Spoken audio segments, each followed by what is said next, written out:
Okay, so just from a context perspective, internally when we were structuring this event together, this panel was structured as, or is structured as, a CXO panel, and which is why it says leadership reflections on really navigating the theme that we are discussing about. And I'm very glad that we have various dimensions of CXOs and also CXOs from cross industries who are on the panel today. If you again, just going to the construct of the event, if you see some of our other panels are either focused on an industry or a function, whereas this panel is across industries.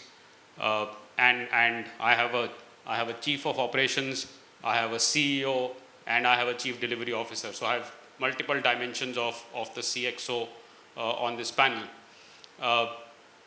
And they also come from very diverse set of companies. Persistent, which I think is the most known from an IT services company. Philips, health tech, but obviously does many more things. TheMathCompany would be new for us, data and AI company. But what I will do, starting with you, Akhilesh, if you can just spend a minute explaining what your company does. And it's also important so that people can then contextualize their questions accordingly, so that they know more specific about the unit that you represent. Yeah. Thanks, Bimal. Philips, I guess, is known in India as a very common household consumer brand. A lot of us have grown up with Philips in some space or the other. But Philips in the last decade has evolved from a consumer lighting brand to a health tech brand. So it's essentially focused now on, with the theme saying we'll improve healthcare of people through innovation. So the focus is that healthcare being one of the key requirements as we are evolving. How does Philips partner with the people across the globe and work on improving lives? So that's the new mantra for Philips in seeing how can we do that, whether it's personal healthcare. So you'll see a lot of grooming products. You'll see a lot of it in the hospitals if somebody has to go for a reason. So it's evolving itself and reshaping the 130 plus year old organization now in the new age in a complete different way as we as consumers know.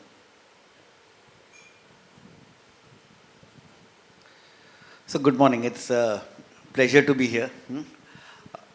So Persistent, like Bimal mentioned, I think most of you would know. So we are a digital engineering enterprise modernization partner to across industries with that focus on deep technology and ensuring that how do we solve business problems using technology. That's been our focus along. Currently, a lot of focus is on how do we be more proactive in finding what the problems are, not the problem which you have today, but what you can sort of be proactively solutioning for our partners and customers. So that's what we are.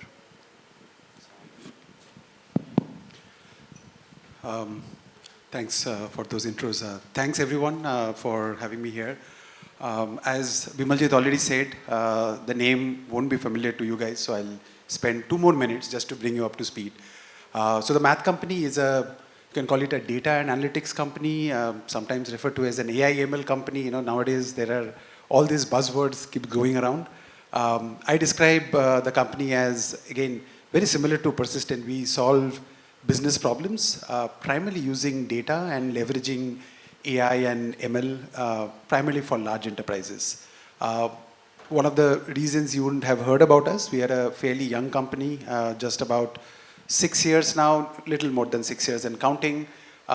Work with large global enterprises, US, Europe, all across, and work on a variety of industries. So we work with retail, CPG, healthcare, and in a few functional areas, building custom AI apps for them.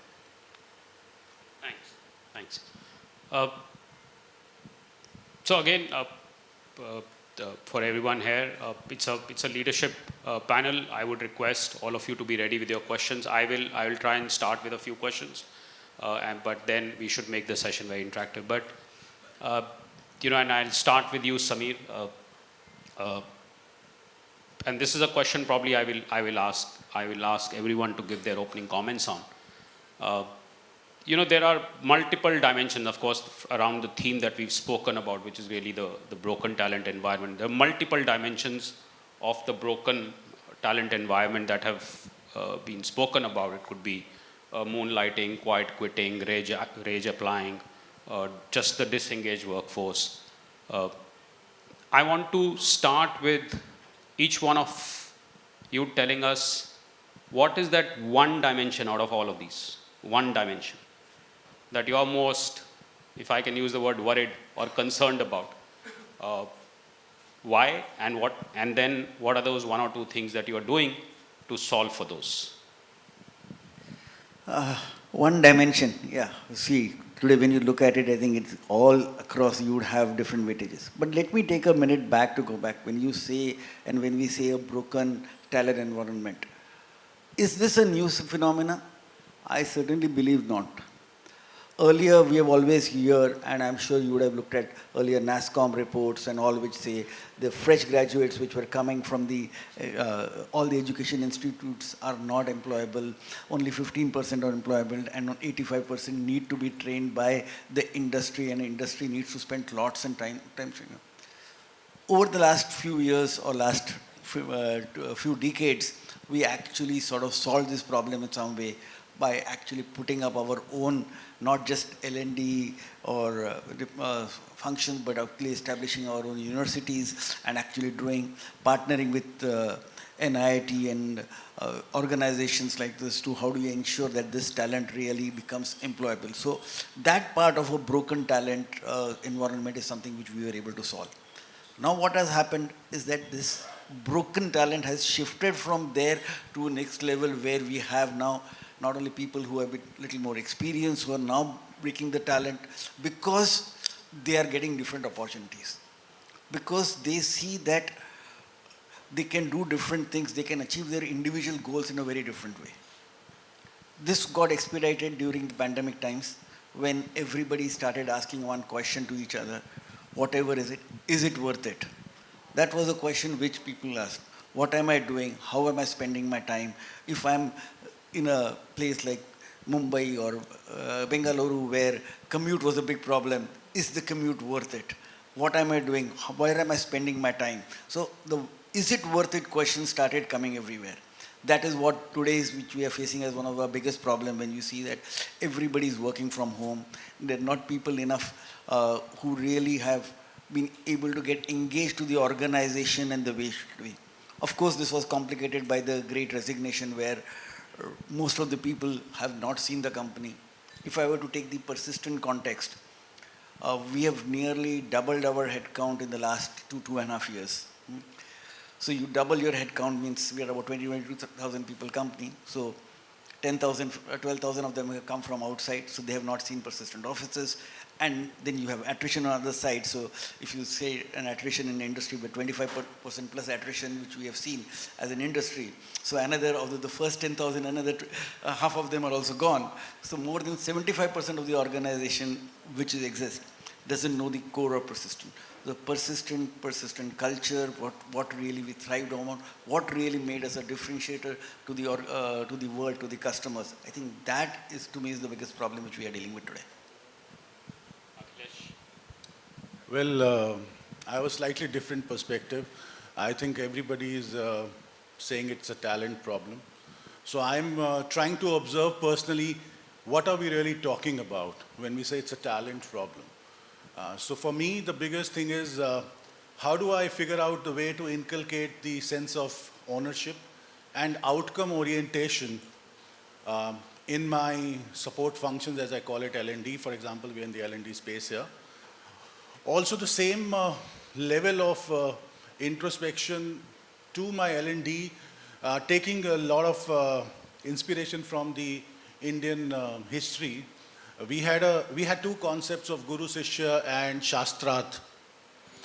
Now we have kept one phase of that Guru Sishya theory where you are teaching and preaching and you are expecting the other guy to absorb. Whereas the second part of it was about debating and challenging.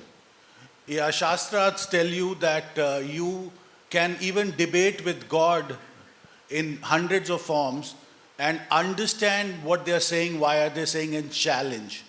I think because of the legacy of whatever we've inherited post pre-independence, we've kind of left that somewhere.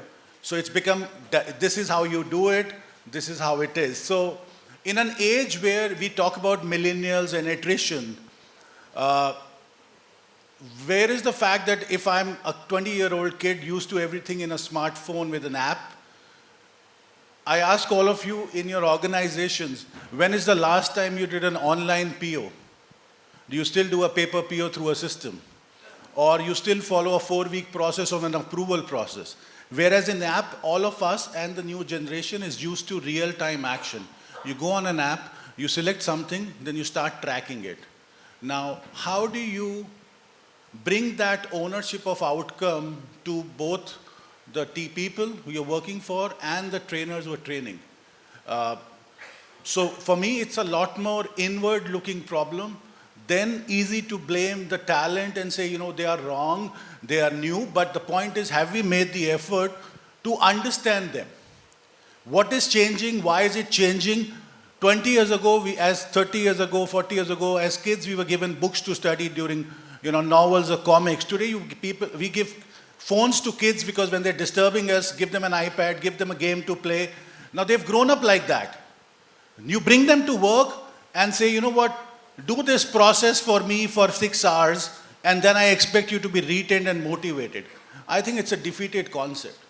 We're not internalizing the overall issue, and what I try to focus on is how do we build that observation power in all of us around. And I look at a lot of our history, heritage, or the Indian heritage or the diversity we have.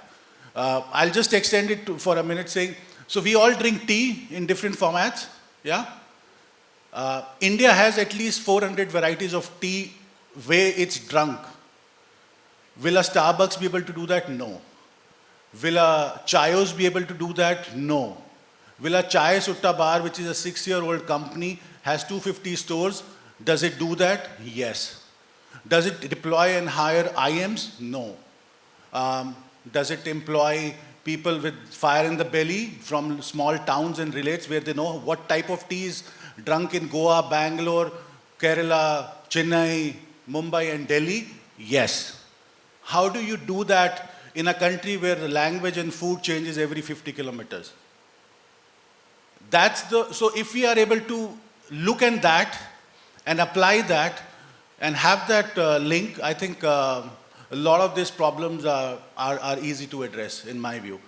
So as a customer of my L&D team, I am actually looking forward to saying how do we imbibe the outcome orientation. And if I, maybe Bimal, take a little bite. A lot of you took flights to come here? Yes, no? Did you worry about the training skill of the pilot? Yes, no? Huh? Can you understand the level of trust without knowing the pilot? You had it in the trainer who trained the pilot? Or why is it a no-brainer for you? Imagine the trainer of the pilot in that capacity. And I'm a pilot by profession, so I know that. That's what I'm saying. To earn that respect as a trainer, it only happens in 2 professions I know for, because I've been part of it, either defense services. We all trust our defense forces in any country. Yeah? You have to ask the officer who's trained by a subedar, who's a non-officer, and see the respect he has for them. And the same, I've only seen a parallel in the airlines industry training a pilot. Because there's life and death in both the places. If you come to that level of knowledge and ownership, I think talent's not a problem. We still have pilots who are flying the same planes who are 50-year-old and 25-year-old. And Akhilesh, in the healthcare industry, which in some sense, you know, Philips is part. Yeah. It's life and death. You can't miss, right? Doctors can't afford to miss. So a doctor... Okay, Sayan, over to you. No, I think I was really listening to the analogy and yeah, when you said healthcare, that was exactly going on in my mind. You come from healthcare, which is also about life and death. No, I mean, thanks Akhilesh for bringing the perspective of when I was looking at the theme for this whole conference, honestly, what I was thinking about is not broken, but I was thinking about thrive. Because the moment we talk about broken talent, and I'll only talk from my experience, at least the last 6 years of building the Math Company.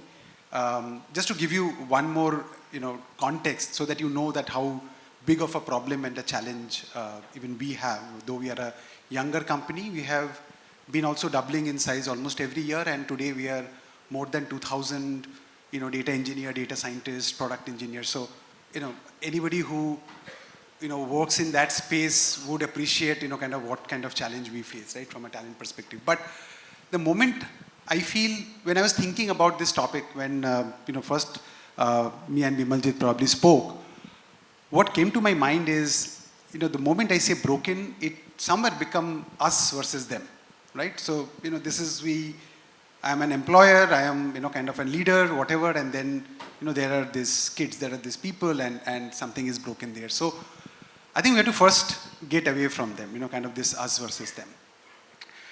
Now, any conversation, Bimaljeet asked a question that, these are all the phenomena. Yes, we are hearing, or not hearing, we are all experiencing a lot of those challenges. True. No question about that. I would probably pick, because at the beginning, Bimaljeet was saying, pick at least one that is most relevant. While all of them are relevant, even there are other topics that are relevant, like, are people ready for the job that they're doing, right? Particularly in the field we are in, people come with a lot of good technical skills, but are they ready to solve business problems? Can you translate that? So there is a variety of problems. But in this context, I wanted to pick up the sole issue of disengaged employees, right? I'm sure if I ask for raise of hand, all of you will agree that at least post-COVID, this has become a bigger phenomena with, kind of for at least 2 years or whatever the time may be, depending on when you guys, kind of started coming back to office or not to office. This has started becoming an increasing phenomena. So therefore, no conversation in 2023 can start without talking about COVID. Now, one thing we have to realize that with the pandemic, there has been a complete shift in the organizational cultures. If you look at any organization, if you look at pre-COVID, post-COVID, you see certain differences. I agree with Samir that it is not a new phenomenon. Some of these things were growing. But like most other things, I think the pandemic probably accelerated that, right? Now we keep talking about disengaged employees. But are we really doing our bit? I think that's the question that Akhil raised, that, are our leaders, kind of we as leaders, we as people leaders, we as technical leaders, as managers, whatever you want to call it, are we doing our bit, right? Are we engaging with the millennials and the Gen Zs the way that we need to engage with them? This is a generation, as we already heard, is used to Twitter and Instagram and stuff like that. So what does that mean? That means a lot of communication, but short communication, right? So into that group, if I say, listen to me for the next hour and a half, nobody is going to listen.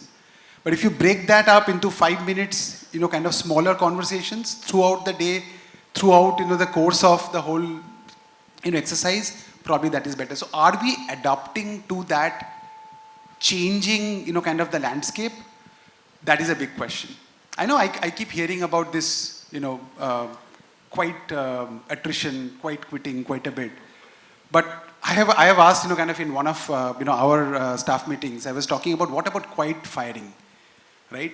How many times have we knowingly or unknowingly, we means we the leaders, have knowingly or unknowingly have done what I call as quiet firing, right? We have not really kind of engaged at a level that we need to engage, right, with somebody to bring them in the system, right?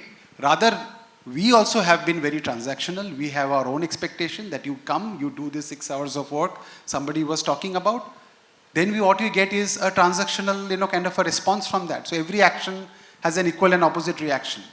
So if the talent is broken, I think it's important for us to go a little deeper and understand why it is happening. I think there is lots for us to do, lots for us to learn, and change ourselves from, kind of we all are used to, and, somebody said, only one goal, bank profitability, fantastic, right? All marching in that direction.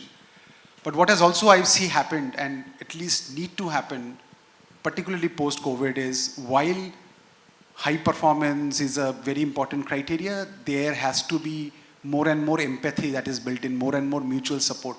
I think some of those are becoming more and more table stake if you have to particularly work with a younger workforce in today's world. So yes, disengaged workforce, Bimaljeet, to your thing is an issue, but you want to deal with by changing the way you work with them, the kind of engagement that you want to have with them, right? So that's probably I'm going to kind of highlight more on. Thanks. So quiet firing definitely is an addition to my vocabulary for sure. I hadn't heard that. But I did hear in one of the other conversations, about this, there's this new part which is also very recent, which is the rage applying, and somebody said, yeah, it's very similar to your point that when companies can mass fire, why can't people rage apply, right? So there are these questions I think which are getting raised, right? So the entire discussion which is happening, but I think these questions are getting raised, and like you said, if companies can quiet fire, why can't I quietly quit? Samir, I'll come back to you because I think this question is more relevant to probably you and Akhilesh for now, but we'd love to hear Sayandeb, your view also. We are also, there is a lot of commentary on a possible economic downturn, right? And equally, the thrive part of the theme, the opportunity part, and especially given you are a very large transformational partner and you work on the cutting edge of transformation, which means you have to invest in skills ahead of the opportunity, right? So if you have to capitalize on the opportunity, you have to be ready with the talent, right? Now, how are you navigating through this dimension that on one side you have to keep your talent ready, have the talent rightly skilled for the next wave of opportunity, but you have business P&L pressures? Oh, so pretty much in line with what you spoke about yesterday when you spoke about the tale of two cities. And you have one scenario where we are seeing that there could be a possible downturn, especially in the US, and the way the whole business decisions, they could get delayed and other things. Yesterday also we heard the finance minister talk about India and India not being affected by this downturn. So both these dimensions are there today and we have to balance them out. There's something which we did a few years back, and at that time we did not really appreciate how good it will be, but I think those two things are really playing out well for us today. One, we started looking at every individual in what we called a me enterprise. If every individual, like a corporate, were to think of herself or himself as an enterprise wants to increase his or its value. Similarly, that individual wants to increase her value, his value, what it should be. So until you can provide and ensure that my value is increasing every day, incrementally, in small increments every day, and the end of the day, the person will not stay with you, they will start looking out, they will get to see. So how do you ensure that? So to ensure that, and then look at the talent gap, which is saying, where do you place L&D in your supply chain? Most of the times, L&D used to be reactive, saying that, okay, this is the business demand which is coming, so let's, these are the new project which has come to me, can you train so many people for me? So he said, if I look at my whole futuristic planning, what is supposed to be right at the front is the R&D or the CTO organization, these are top which are looking at H2, H3, what is coming, which are the new business opportunities.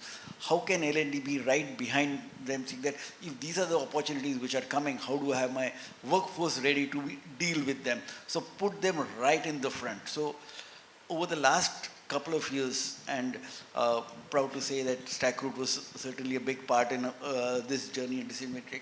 We put L&D right in the front, and then they started interacting both with business, spending time with the CTO organization, spending time with the pre-sales organizations, and the delivery organization, that what is the demand coming, where are the demand coming, and you start preparing for them.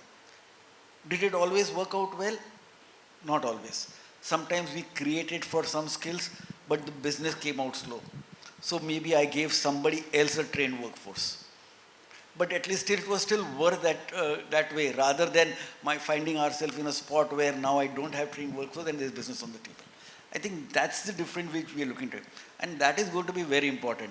So Sapnesh spoke about in the morning of L&D being strategic. I think that is something which all of us have. And quite frankly, I agree with Sapnesh on that due to the pandemic, first HR and L&D got a seat on the table. But now it's not a question of having a seat on the table. It's driving the table, which is going to be more important. And this window is very small, and especially with the downturn, hopefully not coming and hitting us in India. But this is something which we as L&D functions, the L&D function really need to look at in a serious manner and to impact everybody. I hope that helps. No, again, very important dimension. I think we've spoken about, but really the opportunity for all L&D folks is that, and to Sameer's point, that there is so direct correlation today between the skill, talent, learning and development, availability of talent and the business opportunity. And I think, like Sapnesh also mentioned in the opening commentary today, that if the L&D folks can go with the right solutions, CEO will give, endless time. But Akhilesh, how are you navigating through this cost pressure and talent availability? Yeah, for me, I think, like I articulated earlier, a lot of the L&D functions over the last 10, 20 years became like project coordinators, facilitators. The L&D was not seen as subject matter experts. At the most, what you would do is you would bring subject matter experts from the business and be a facilitator or do the train the trainer. Now I think in the new age, that has lost the value. I heard somebody giving Khansar as an example. Now, Khansar is not going on YouTube or making reels. That's why he's famous. If you dig a deeper, what is he doing? He is, or similar people like him, there's somebody in the maths also called TheMathCompany, similar to your name. These guys are reaching out to the real India, which is beyond the 5-10 cities we are familiar with, talking in their own language, making them not feel ashamed about not knowing English, knowing their own regional language and their culture, and giving them that support of education and knowledge and contributing. So they are enriching their customers and then they're willing to be paid for that. So people are coming and buying their service like all of us as consumers do today. We only buy when we see the value. So for me, it is that first, can I revamp my L&D function in a way where it has a seat at the table, because there is an urgent need of saying between make and buy, build and buy. Do I create that skill or do I buy that skill? It's difficult. It's expensive to buy from the outside, but can I create an infrastructure to build it? If I have to build it, do I have the training infrastructure to actually do that?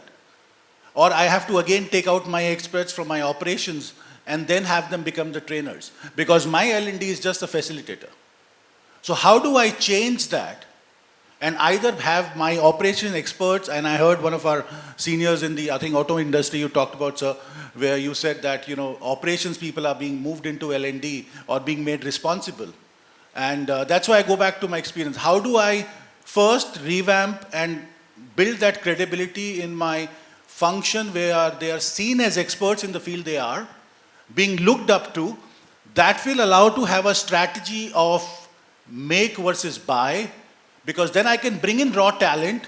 I know I have experts who will take ownership of the outcome. So my challenge is, how do I have a KPI which is not a training feedback score sheet which says, how was the training content, how was the facilitator? Score 9 on 10, you're happy, you go home. But not saying, is the training really useful? Are you ready to operate? Do you have license to operate? And the trainer is being held responsible for that effectiveness. Till the time we reach that, we'll always have that dilemma. So I am trying to see, you have the seat at the table, how do you really earn it? Do you have the courage to earn it? Has my L&D team revamped or trained themselves in the last 10, 20 years? Most likely the only trainings they've done is Hogan or something else which will look good on their CV to get a new job, not a training which will allow them to be effective trainers in the industry they are. How many of the trainers are seen as experts in the industry they are? So if you talk to a banking L&D guy, is he a banking expert? No offense to a panel or anyone here, please. But if there's anybody who's seen, that's why I go back to healthcare, doctor, pilot trainer, army trainer. These are in life and death situation, but these are trainers who are respected. I think if we earn that, we are addressed. So there's a critical need for L&D to be revamped and seeing themselves as the real knowledge generators and transfers rather than facilitators. That's the way I feel. If we can do that, it'll be a game changer. So, Sayan, build versus buy, especially given, startups are often known to buy, so what's your commentary on that? Yeah, maybe we are a slightly different starter from that perspective. So from the very beginning, one of the things that we were very clear on is if you only rely on buy or only rely on hiring talent, then achieving scale in the space we are in is almost impossible, right? You're just going to chase the demand supply gap. So talent creation has been something that we have seriously invested in from, I would say, almost the first few months of our existence. We have our internal learning organization. We fondly call it Coach. Just a small kind of a wordplay there, because we are NIIT, which is known as MathCo. Everything that you see from us has a co at the beginning of it. So it's called co.ach, Coach. But the bigger point is that talent creation, if you need to scale and you need to build kind of a larger workforce in almost any space, but particularly in a space where the shortage of talent is being talked about in every forum, everywhere you go to, that's the only way to go. So there is no two way about it. The other important part of talent creation is what I mentioned earlier. The one big element of growing a company from scratch is also what kind of a company are you going, what is the cultural essence of the company, what is the culture of the company, what are the values of the company. It becomes very, very critical to hold the team together. So in a talent creation situation, that definitely gets a kind of a boost. When you are creating talent grounds up, you are also creating a cultural bond or a cultural kind of a binding factor with the rest of the company, which in a pure buy situation becomes extremely difficult, becomes very transactional. My experience is becomes great talent comes as a mercenary, fight the war and then move out, right? So which is not what we are trying to build. So 2 quick rapid fire questions, 1-word answers before we open up for the audience. We'll have the last 10-12 minutes. We'll start from you, Akhilesh, and then go very quickly. What is a bigger challenge right now from your perspective in the context of your company? Human skills or functional skills? Functional skills. Samir? No, I think I would certainly put on human skills, because people have been sort of at home everywhere. I think that is an area which is going to be a challenge. Human skills. You said 1-word answer, so living to Okay, it. so again a bigger challenge. Middle managers or frontline? Managers in general. Yeah, managers in general would be. Yeah, middle managers. Okay, audience, all yours on that.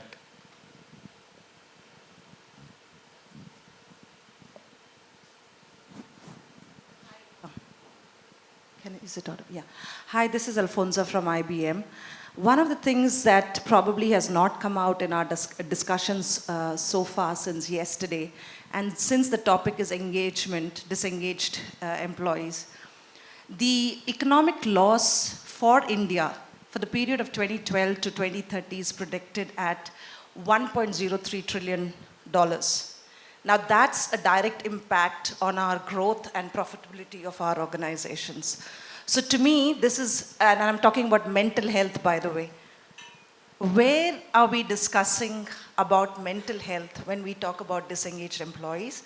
I see a direct correlation to even the L&D leaders here, in terms of how much of learning is good enough for our employees. To me, today employees are being asked to learn and learn and learn and learn. So your take and thoughts to the panelists, and what are you doing differently in your organization? Okay, maybe I can start.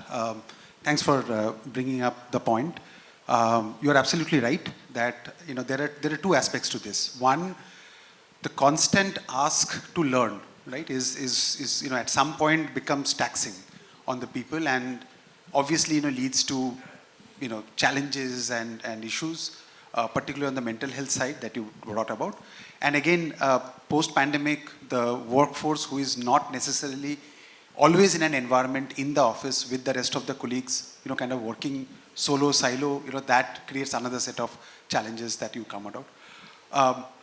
First of all, on the learning aspect, the way we think about it, I and some of our core team members, my co-founders, we are a big fan of Daniel Pink and his whole theory around autonomy, mastery, and purpose, AMP.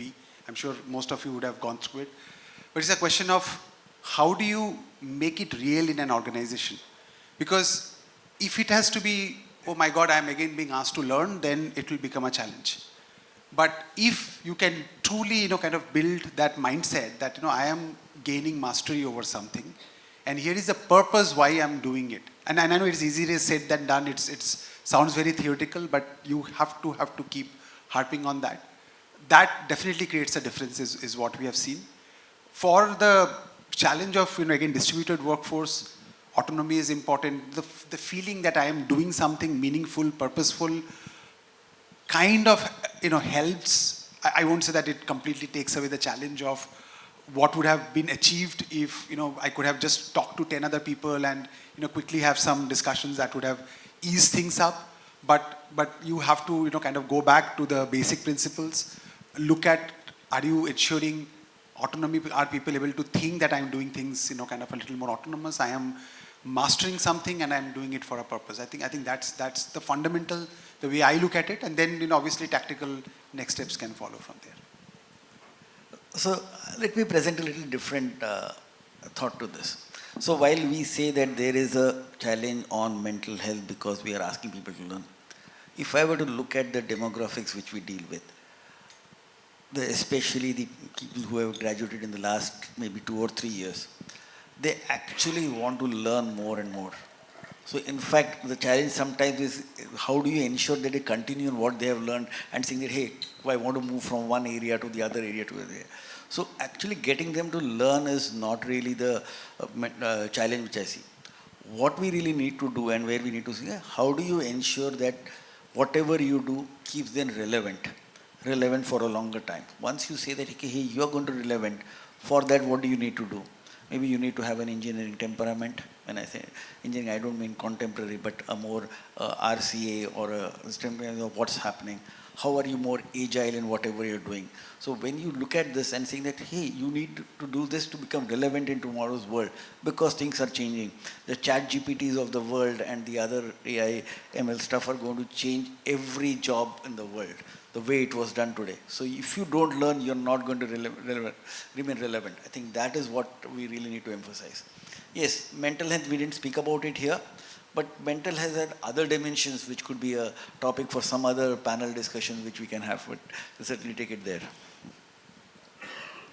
Any other questions? Okay, good. See a lot of hands.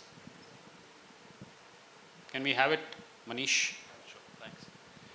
I think I have a different opinion when I heard, and I want to probably put that across. Is it really learning which puts people into stress, or do we really give time even to people to learn? I think it's more about the work environment, it's the business pressure. And if we say that, how many of us sitting here really know an average investment an employee does in a year around learning, right? Because you want him to achieve A, you want him to achieve B. I think focus 200% on the work. Work should not get impacted. Be relevant to your point, and then keep learning as well. So I think the bigger question is, I think everyone wants to learn. I think, are you giving them that kind of environment? Are you building that kind of an ecosystem for them is very, very important.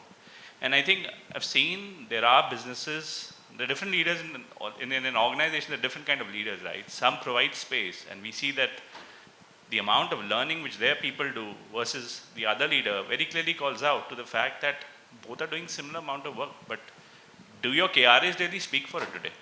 I think learning is something which everyone will love to do. I don't see that learning would create a stress, but I think it's more to the work. And do we really think that we've given our time to our people to, focus on learning and the right set of job-based and tools? Any thoughts on that? I'll give a short answer. Tick in the box learnings are passé. Only relevant, effective, outcome-oriented trainings are the ones people want because that will help them evolve and grow. Second, I think the culture, very clearly, while we keep talking about customer, it's just a rhetoric. The KPIs and the goals don't reflect that. When's the last time you, in your R&R ceremonies, recognize team members who has half the sales but a better customer connect? If we've not done that, all the talk about customers completely irrelevant. So unless you change the operating systems, measurement systems, and really evaluation systems, I want to inculcate a system of culture, customer orientation. Will my R&R reflect that? I talked about one of you mentioned about empathy evaluation. Does it go beyond that then? How do you evaluate who's been more? The reason, let's take a banking experience since you guys come from banking and insurance. What was the difference in an SBI or a PNB earlier? There was an auntie who's there for 10 years, 20 years, they'll trust you. If the bank system is down, and I know I need 10,000 bucks, you can't open my system, she'll give you 10,000 rupees, knowing that, I know whose son you are, whose daughter you are, I know you'll have money in the bank, at least for the 10,000. Can even today's bank even visualize that? The answer is absolutely no. So when you don't have the core foundation, if you cannot inculcate the real DNA which matters, all the other things fluff around. And for me, the biggest thing is, how do I take away the fluff and bring reality to on ground? So if my R&R in the organization is not talking about the culture I want to inculcate, talking about has no meaning. So at least for me, we are trying to do that. Make it more real. Thanks. One last question.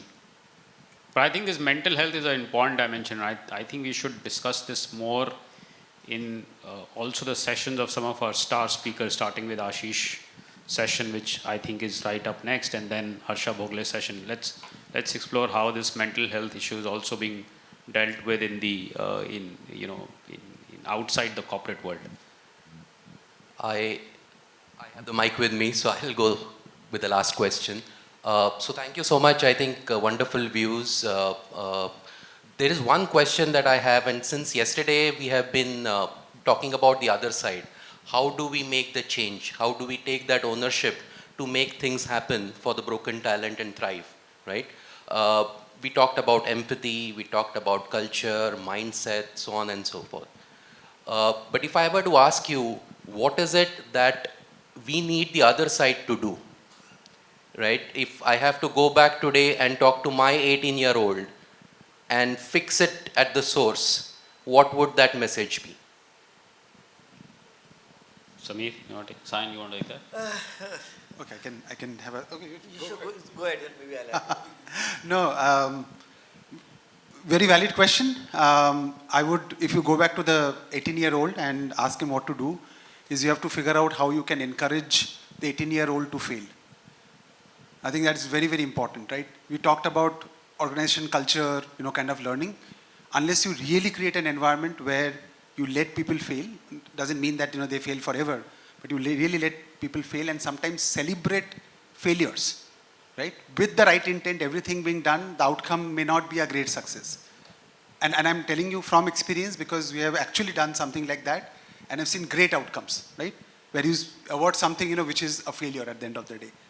People call it, but the effort that has gone into it. So if you can, kind of encourage them to fail, you'll see a lot of other challenges go away.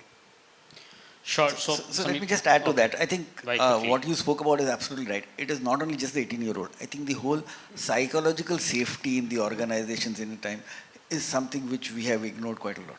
If people feel psychologically secure to do different things, people will continue to succeed.